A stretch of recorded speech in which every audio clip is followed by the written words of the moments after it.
అయితే గుంటూరుకి వెళదాం. గుంటూరులో కూడా దీనిపైన హైందవ సంఘాలు ఒక కంప్లైంట్ కూడా ఇచ్చారు. పోలీస్ స్టేషన్లో కూడా కేసు పెట్టినటువంటి పరిస్థితి. అప్పట్లో ఉన్నటువంటి చైర్మన్ వైవి సుబ్బారెడ్డి కావచ్చు, అలానే ఈవోగా పనిచేసినటువంటి ధర్మారెడ్డి పైన కూడా చర్యలు తీసుకోవాలని చెప్పి కంప్లైంట్ ఇచ్చారు. ఏంటి సాంబశివరావు వారి డిమాండ్ ఏంటి?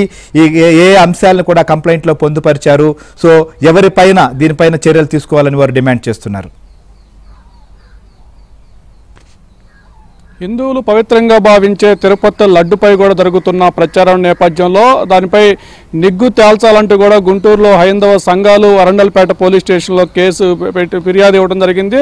అప్పటి టీటీడీ చైర్మన్ అదేవిధంగా టీటీడీ ఈవోగా ఉన్న సుబ్బారెడ్డి ధర్మారెడ్డిలపై తక్షణమే కేసు నమోదు చేసి వాళ్ళని అరెస్ట్ చేసి విచారణ చేపట్టాలంటూ కూడా హైందవ సంఘాలు డిమాండ్ చేసి ప్రస్తుతం ఫిర్యాదు చేసిన హైందవ సంఘాల నేతలు మనతో ఉన్నారు.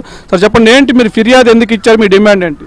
గత 2 రోజులుగా మీడియాలో హల్చల్ జరుగుతున్నటువంటిది తిరుమల తిరుపతి దేవస్థానం లడ్డూలో జంతువుల యొక్క కొవ్వు, చేప యొక్క నూనె కలిశాయి ఆ నెయ్యిలో అనేసి చెప్తూ ఉన్నారు.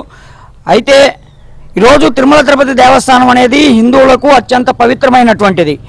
ప్రపంచంలోనే దానికి ఉన్నటువంటి స్థానం మనందరికీ తెలిసిందే. ఈరోజు దాంట్లో కూడా కల్తీ చేస్తున్నారు అంటే దాన్ని ఎట్లా చూడాలి? గతంలో జగన్మోహన్ రెడ్డి ప్రభుత్వంలో అంతర్వేదిలో రథం తగలబెట్టారు, అనేక దగ్గర రథాలు ధ్వంసం చేశారు, ఆంజనేయ స్వామి విగ్రహాలు ధ్వంసం చేశారు. వాటి గురించి అడిగితేనేమో అడిగిన వాళ్ళని తీసుకెళ్లి జైల్లో వేశారు తప్పితే దాని మీద ఇచ్చేసినటువంటి వాళ్ళని అరెస్ట్ చేసినటువంటి పరిస్థితి లేదు. ఏమన్నా అడిగితే ఆ రోజుల్లో పోలీసులు ఏమన్నారంటే మతి స్థిమితం లేనటువంటి వ్యక్తి ఇవన్నీ చేశాడనేసి ఇచ్చేశారు. ఈరోజు మరి నెయ్యి కాంట్రాక్టు మతిస్థిమితం లేని వ్యక్తికే మీరు ఇచ్చారా?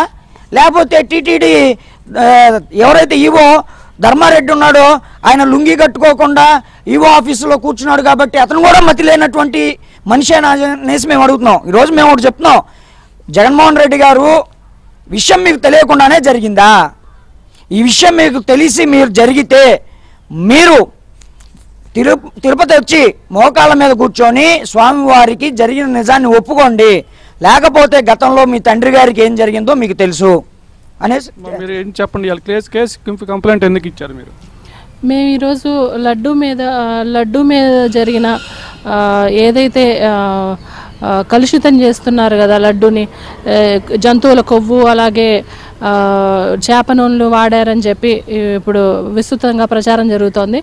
అది ఎంతవరకు నిజం అన్నది పూర్తి స్థాయిలో విచారణ జరపాలని, అలాగే మనకి ఎంతో పవిత్రమైనది మన దేవస్థానం, మనకి తిరుపతి ప్రపంచంలోనే అది ఉత్తమమైన పొజిషన్లో ఉన్న దేవాలయం.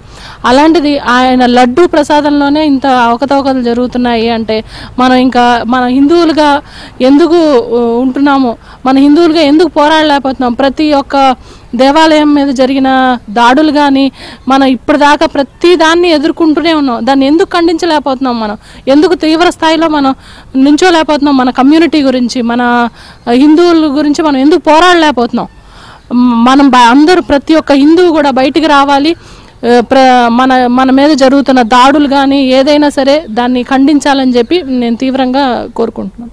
ఇది మొత్తానికి తిరుమల లడ్డుకు ప్రపంచవ్యాప్తంగా గుర్తింపు ఉంది. ప్రపంచవ్యాప్తంగా ఉన్న హిందువులు మొత్తం కూడా తిరుమల దేవస్థానాన్ని పవిత్రంగా భావిస్తారు. అలాంటి పవిత్ర స్థానంలో అపవిత్రంగా జంతువుల కొవ్వుతో కలిపిన నెయ్యితో లడ్డు తయారు చేయడానికి కూడా తాము తీవ్రంగా మనస్తాపానికి గురయ్యామంటూ కూడా హిందూ సంఘాలు అయితే ఆవేదన వ్యక్తం చేస్తున్నాయి. దీనిపై కూడా పూర్తి స్థాయి విచారణ చేసి జగన్మోహన్ రెడ్డి తిరుమల వచ్చి మోకాళ్ళ మీద తిరుమల వెంకయ్యను క్షమాపణ కోరాలంటూ కూడా వాళ్ళు డిమాండ్ చేస్తున్న పరిస్థితి అయితే ఉంది. రైట్ సాంబశివరావు, సో చూసాం మనం ఏదైతే అనేక ఆలయాల్లో రథాలు తగలబడిపోతే మతి లేనటువంటి వారు చేసిన చర్యని చెప్పారు. మరి ఇది మతి ఉన్నటువంటి వాళ్ళు చేశారా, మతి లేనటువంటి వాళ్ళు ఈ చర్యలకు పాల్పడ్డారా? ఇప్పుడు భక్తుల నుంచి వస్తున్నటువంటి డిమాండ్ ఎవరైతే ఉన్నారో వారిపైన కఠిన చర్యలు తీసుకోవాలని చెప్పి కూడా డిమాండ్ చేస్తున్నారు. మనం చూస్తున్నాం తిరుమల లడ్డు సంబంధించినటువంటి అంశం పైన జరిగినటువంటి అపచారం, హిందూ ధర్మం పైన జరిగినటువంటి దాడిగా